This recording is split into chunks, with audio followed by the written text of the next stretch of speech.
بسم الله الرحمن الرحيم والجار ذي القربى والجار الجنب والصاحب بالجنب وابن السبيل صدق الله العظيم.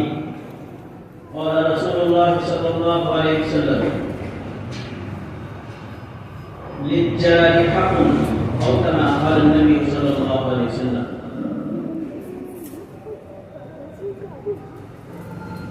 جناب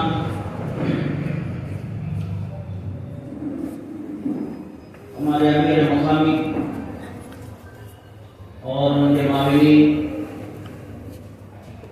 خواتین و حضرات، جیسا کہ آپ کے سامنے عنوان بتایا گیا کہ مسلمان مسائل کی شان، آپ نے ابھی درس میں بھی وہ باتیں سنی ہیں جو یہاں کچھ آئیں گی، چونکہ عنوان سارے ملے جلے ہیں، لہذا آپ تھوڑا سا برداشت کرتے چلیں کہ اللہ تبارک و تعالیٰ نے انسان کو اکیلا پیدا فرمایا، حضرت آدم علیہ السلام، لیکن انسان کی فطرت میں اللہ تعالیٰ نے جو چیز رکھی ہے وہ ہمارے سامنے آتی ہے کہ آدم علیہ السلام جنت میں رہنے کے باوجود، آدم علیہ السلام کو پیدا کرنے کے بعد اللہ تعالیٰ نے جنت میں رکھا تھا، جنت میں رہنے کے باوجود آدم علیہ السلام بڑے بے چین تھے، بڑا اکیلا پن محسوس کر رہے تھے. تو اللہ تعالیٰ نے ان کی جو فطرت میں جو چیز رکھی تھی وہ اکیلے پن کو محسوس کرتے ہوئے اپنے پلان کے مطابق ان کا جوڑا بنایا، اس کے بعد ساری آبادیاں بڑھتی گئی پیر ڈالے. تو اس سے یہ محسوس ہوتا ہے کہ جیسے علامہ اقبال نے کہا کہ درد دل کے لیے پیدا کیا انسان کو، ورنہ تعال کے لیے کچھ کم نہ دے پر و بیان. انسان کی فطرت میں اللہ نے رکھا ہے کہ دوسرے کا اسے ساتھ ہو، دوسرے کا درد ہو، دوسرے کو محسوس کرے، اور وہ اکیلا رہ نہیں سکتا. آج دیکھتے ہیں ہم کہ دنیا گلوبلائز ہو گئی ہے، ساری دنیا ہم کہہ رہے ہیں کہ مٹھی میں ہو گئی، بے شک ہو گئی. مشرق و مغرب، شمال و جنوب کی خبریں، یا ان سے کوئی ہمیں تعلق جوڑنا ہو تو سیکنڈوں میں لگ جائیں گے، مل جائیں گے. مگر بقول سراج الحسن صاحب جو بارہا کہا کرتے تھے کہ سارے جہاں سے باخبر خود کے جہاں سے بے خبر. آج ہمارا حال یہ،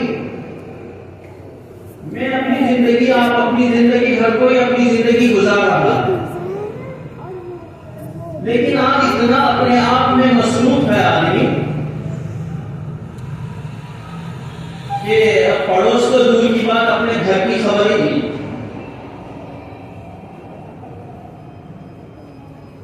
اللہ تعالیٰ نے انسان کی فطرت کو جو دیا ہے وہ اس طریقے سے اگر وہ رہے تو پھر ہم دیکھ سکتے ہیں کہ روئے زمین پر بڑا امن، چین، سکون، اور ایک دوسرے سے ملاقات اور ملنے میں آدمی جو اپنی خوشی اور غم دیتا اور بانٹتا اور لیتا ہے، اس میں ایک دوسرے کی تکلیف کم ہوتی ہے اور ایک دوسرے کی خوشیاں بڑھتی ہیں. اس چیز کو ہم نے بھلا دیا. ابھی آپ نے حدیث کا وہ حصہ بھی سنا کہ حضرت عائشہ صدیقہ رضی اللہ عنہا فرماتی ہیں کہ میں اللہ کے رسول صلی اللہ علیہ وسلم کو بارہا سنا کہ آپ فرمایا کرتے تھے جبریل امین مجھے ہمسائے کے ساتھ نیک سلوک کرنے کی برابر تاکید کرتے رہے، یہاں تک کہ مجھے گمان ہوا کہ کہیں وراثت میں انہیں بھی شامل کر دیا. بڑا خوف لگا ہوا تھا, بڑا ڈر لگا ہوا تھا, اس لیے کہ اللہ اور اس کے رسول لوگوں کی کیفیت جانتے تھے. کہ آج بھی ہم دیکھتے ہیں کہ جن کو حق دینا ہے وہ دینے سے ہم کتراتے ہیں, جو حق بنتا ہے وہ دینے سے کتراتے ہیں. تو پھر بھلا اگر پڑوسی کو وارث بنایا گیا تو یہ ہمارے لیے کتنا وبال جان.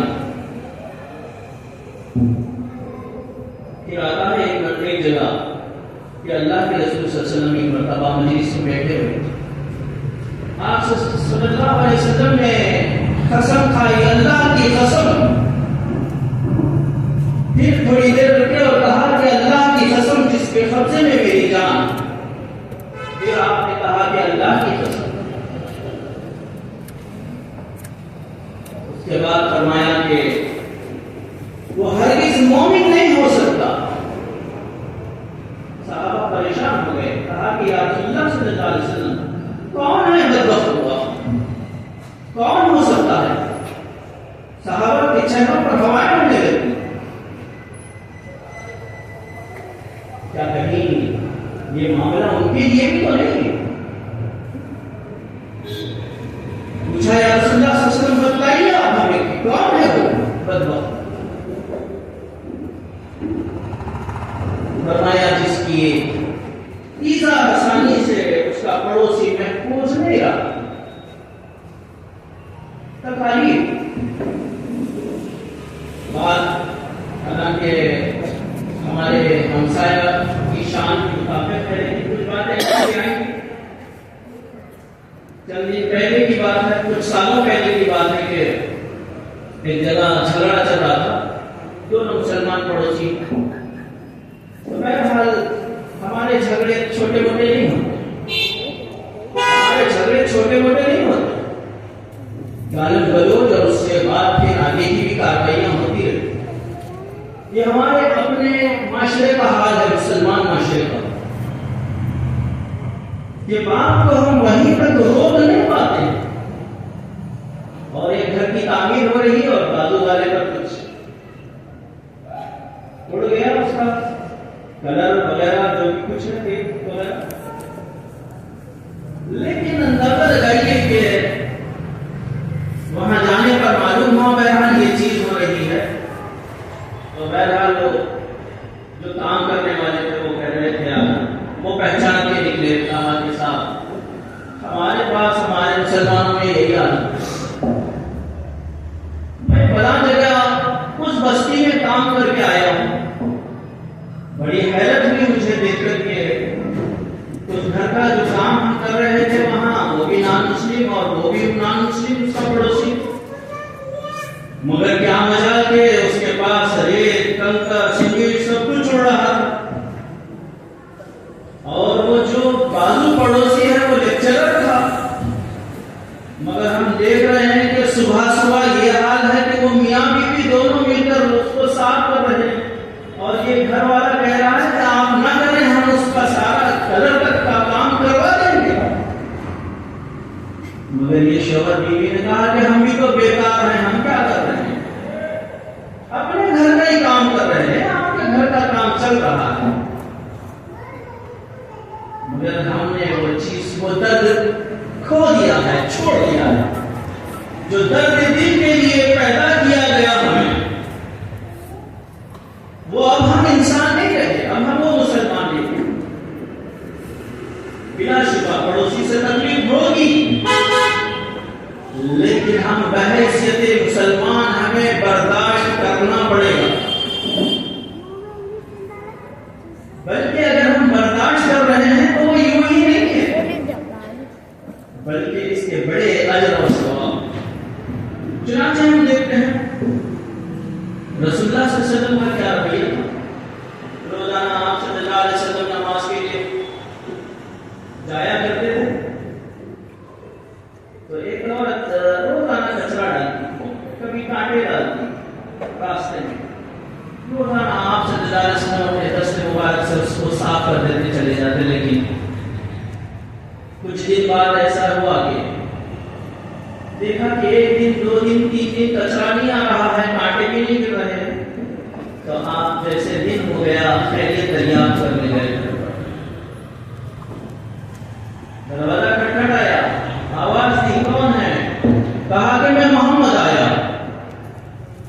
تاریخ بتاتی ہے کہ وہ عورت کہتی ہے کہ میرے پیروں تلے زمین نکل گئی، کیا شاید محمد صلی اللہ علیہ وسلم بدلہ لینے کے لیے آئے۔ کہا کہ کیوں آئے؟ کہا کہ خیریت دریافت کرنے آئے۔ دروازہ کھولا، اندر گئے، کہا کہ بتاؤ ماں تمہاری طبیعت کیسی ہے؟ ابھی تم نے کہا کہ طبیعت خراب ہے، بتاؤ طبیعت اب کیسے ہے تم؟ کیا حسن سلوک! رونے لگی، کہا کہ یا رسول اللہ صلی اللہ علیہ وسلم، میں تو خدا کی قسم یہ سمجھی کہ آپ مجھ سے بدلہ لینے کے لیے آئے، مگر آپ کے حسن سلوک نے آج میرے دل کی کایا پلٹ دی۔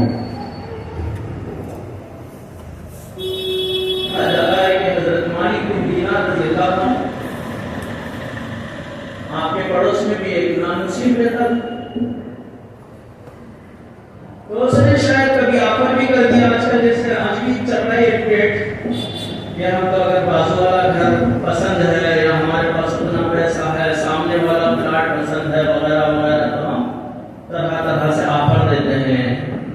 اور کئی جگہ تو مجھے تو یہ بھی دیکھنے میں آیا ہے کہ نہ صرف آفر دیتے ہیں بلکہ وہ آفر سے تھک کر کرتے ہیں جو غیر فطری ہیں، جادو ٹونا لیمو مرچیاں وغیرہ، تاکہ وہ پڑوس وہ گھر والا بیزار ہو کر چلا جائے۔ تو حضرت مالک بن دینار رضی اللہ عنہ کے پڑوس میں بھی جو غیر مسلم تھا وہ چاہتا تھا کہ آپ گھر بیچ کر چلے جائیں، تو آپ نہیں بیچے، لہذا اس نے ایزا آسانی شروع کی، روزانہ کبھی غلاظت پھینک دیتا، کبھی کچرا پھینک دیتا وغیرہ۔ تو کچھ دنوں سے کچرا نہیں آیا، غلاظت نہیں آئی، تو آپ اس کی عیادت کے لیے گئے، پوچھنے کے لیے گئے کہ کیا بات ہے کہ کچرا نہیں آ رہا؟ تو کہا کہ میں تو دراصل اپنے دل کی بات بتا رہا ہوں کہ میں یہ چاہتا تھا کہ آپ تک لا کر یہ گھر بیچ کر چلے جائیں، مگر یہاں تو آپ خود اتنے ہمدرد ہیں کہ اب میں چاہتا ہوں کہ ایسا پڑوسی میرے بازو سے نہ جائے، آپ میرے پڑوس میں ہی رہیں۔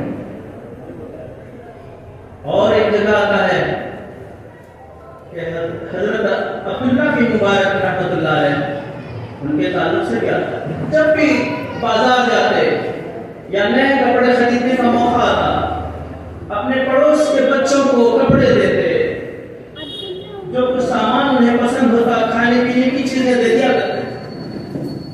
جو غیر مسلم تھا تو اس کو گھر بیچنے کی اس کی بھی نوبت آئی، کچھ پریشان تھا، تو جب گھر بیچنے لگا تو کہا کہ وہاں کی جو قیمت تھی اس نے اس کی ڈبل قیمت بتائی، اس کی ڈبل قیمت بتائی۔ کہا کہ کیا میں ڈبل قیمت کیوں لینا چاہتا؟ تو اس نے کہا کہ میں ایک قیمت تو اپنے مکان کی وہ لے رہا ہوں جو سب مکانوں کی ہے، اور ایک قیمت یہ لینا چاہتا ہوں کہ جو اس مکان میں آئے گا اسے ایک ایسا بہترین پڑوسی ملے گا کہ اسے دن رات پوچھتا ہے۔ یہ مسلمان ایسے مسلمان ہونے چاہیے۔ چنانچہ ہم دیکھتے ہیں کہ اللہ کے رسول صلی اللہ علیہ وسلم کی خدمت میں بھی ایک لڑکا حاضر ہوا جو یتیم تھا۔ اس نے کہا کہ یا رسول اللہ صلی اللہ علیہ وسلم، میرا جہاں باغ ہے، میرا جو کھیت ہے، اس سے متصل میرے یہ فلاں مسلمان بھائی کا کھیت ہے، میں چاہ رہا ہوں کہ میرے باغ کی حفاظت کے لیے میں دیوار چڑھا لوں، بنا لوں۔ لہذا میں نے کام شروع کیا، مگر ایک جگہ آ کر رک جانا پڑا کہ میرے پڑوسی کا درخت جو ہے میری زمین میں سے ہوتا ہوا ایسے آیا ہے کہ میں دیوار اپنی سیدھی نہیں لے سکا، اور اس کو میں نے سمجھانے کی کوشش کی، بتایا بھی اس سے، تو اس کے لیے بھی راضی نہیں۔ آپ صلی اللہ علیہ وسلم نے کہا کہ ٹھیک ہے جاؤ، اس کو بلا کر لے گئے۔ وہ گئے اور اس پڑوسی کو بلا کر لائے، تو آپ صلی اللہ علیہ وسلم نے بھی اسے سمجھایا، بتایا کہ یہ بچہ یتیم ہے، اپنی حفاظت آپ کر لینا چاہ رہا ہے، تو ذرا اپنا دل بڑا کرو تھوڑا سا، وہ ایک درخت چھوڑ۔ مگر دیکھیے شیطان ہمارے پاس بڑا اتنا کام کرتا ہے کہ ہماری عقل کو پیر میں پس جاتا ہے۔ جب یہ اندر ہمارے اترتا ہے تو اچھائی برائی، جنت جہنم، دن رات کچھ بھی سمجھ میں نہیں آتا۔ جو ہماری سمجھ میں آ گیا بس وہی سمجھ میں آتا۔ اللہ کے رسول صلی اللہ علیہ وسلم کے سمجھانے کے باوجود بھی وہ تیار نہیں ہوئے۔ اللہ کے رسول صلی اللہ علیہ وسلم نے کہا کہ دیکھو میں ایک آفر دیتا ہوں، وہ آفر یہ ہے کہ یہ درخت اگر تم اس یتیم کے حوالے کرو اپنی زمین اور اپنا درخت، تو میں تمہیں وعدہ کرتا ہوں کہ کل جنت میں تمہیں ایک درخت دلوا دوں۔ مگر وہ اس پر بھی راضی نہیں ہوا۔ وہاں کچھ اور صحابہ تھے، وہ بھی بیٹھے ہوئے تھے، تو ایک صحابی اٹھے اور کہا کہ جب وہ دیکھا کہ وہ تیار نہیں ہے تو اٹھے اور کہا کہ آپ صلی اللہ علیہ وسلم یہ مصطفیٰ یہ خوشخبری کیا ان کے لیے ہی ہے یا اور کوئی بھی لے سکتا ہے؟ آپ صلی اللہ علیہ وسلم نے کہا کہ ٹھیک ہے کوئی اور بھی لے سکتا ہے یہ خوشخبری۔ تو کہا کہ انہوں نے یا رسول اللہ صلی اللہ علیہ وسلم میں ان کو منا لوں گا، تو وہ انہیں بازو لے گئے، لے جا کر بات کی، کہا کہ آپ کے اور میرے درمیان سودا ہوگا، وہ یہ کہ آپ کا جو ایک درخت ہے نا اس کے بدلے میں وہ فلاں مقام پر آپ جانتے ہیں کہ میرا ایک بڑا باغ ہے اور اس کے بڑے کھجور عمدہ، تو بولو، تو کہا کہ ہاں بالکل ٹھیک ہے، کیا اس میں کا درخت دو گے؟ کہا کہ نہیں درخت نہیں دوں گا بلکہ پورا باغ دوں گا، تم کو پورا باغ لے لینا اور مجھے ایک درخت دے دینا۔ جس کو راجنے کا وقتی مومنٹ، ایک درخت کے بدلے پورا باغ آ رہا ہے، مگر اس دل نادا کو کیا معلوم کہ آخرت میں کیا ملے گا۔ سودا ہو گیا، آئے کہا کہ یا رسول اللہ صلی اللہ علیہ وسلم یہ اور یہ بات ہو گئی ہے، معاملہ طے ہو گیا ہے، اب آپ اس لڑکے سے کہیے کہ وہ اپنی دیوار بنا لے۔ اس کے بعد رسول اللہ صلی اللہ علیہ وسلم نے کہا وہ میرے اور آپ کے لیے بڑا باعث عبرت ہے، باعث خواہش ہے، باعث تمنا ہے کہ کاش مجھ سے بھی ایسے کام ہو۔ کیا آپ صلی اللہ علیہ وسلم نے ان سے کہا کہ تم نے بڑا بہترین سودا کر لیا، مبارک ہو تمہیں۔ کیا رسول اللہ صلی اللہ علیہ وسلم ٹھیک ہے جنت ملے گی، لیکن آپ اتنے خوشی سے آپ مجھے مبارکباد دے رہے ہیں؟ کہا کہ تم نہیں جانتے وہ ایک درخت جو تم نے جس کا سودا کیا وہ درخت کتنا ہے۔ کہا کہ وہ جنت کا جو درخت تمہیں دیا جائے گا وہ اتنا بڑا درخت ہے کہ اگر ایک شخص گھوڑے پر سوار ہو کر اگر اس کی مسافت یا اس کے سائے سے نکلنا چاہے تو اس کو 10,000 سال لگے۔ آج میں اور آپ تھوڑی سی دنیا کے لیے، تھوڑی سی زمین کے لیے، تھوڑی سی دیوار کے لیے، تھوڑے سے پینے کے لیے آئے بھائی ہم لڑ پڑتے ہیں، ہم الجھ جاتے ہیں اس دنیا میں۔ بہرحال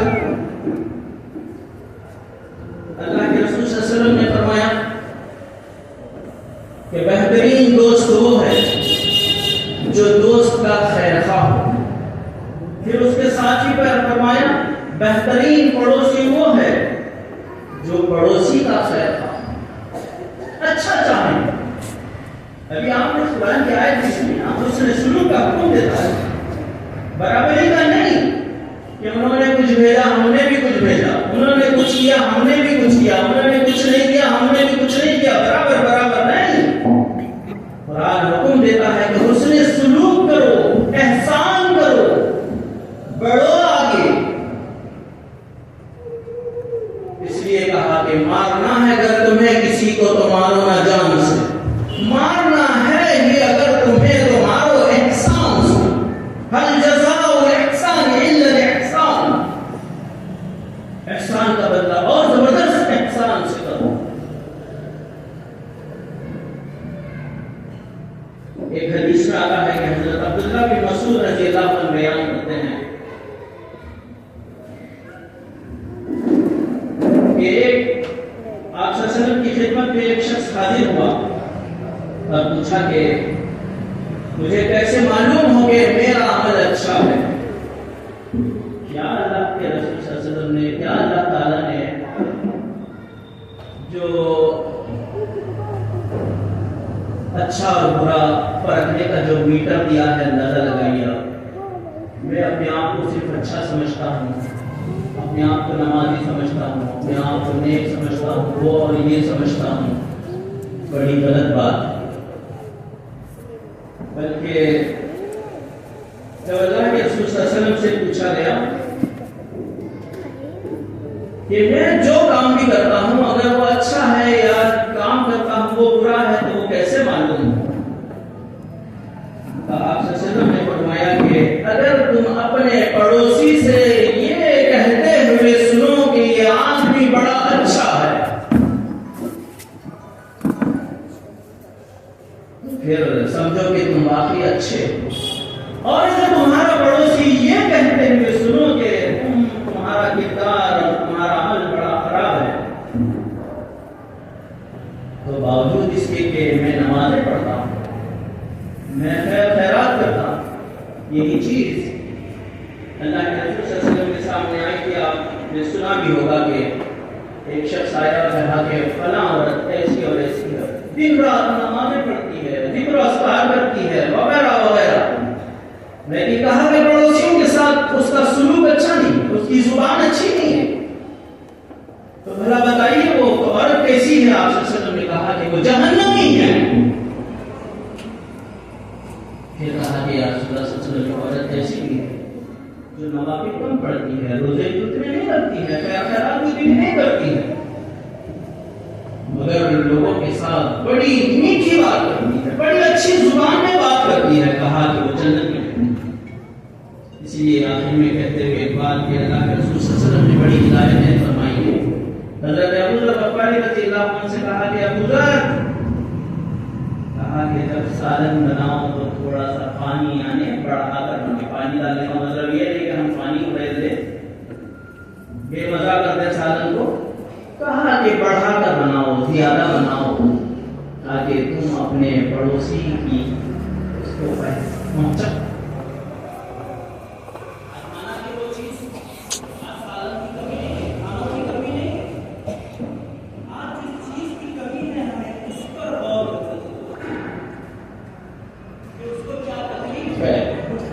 وہ کس پریشانی میں ہے، کن معاملات میں گھرا ہوا ہے. بہرحال آج کے دور کے حساب سے میں اور آپ اللہ سے میں دعا کرتا ہوں کہ اللہ تعالیٰ مجھے اور آپ کو ایسی توفیق دے کہ ہم ایک بہترین پڑوسی بنے، اور اپنے بازو دعا کرتے ہیں کہ اپنے پڑوس میں جو لوگ رہتے ہیں پروردگار ان کے زیادہ سے زیادہ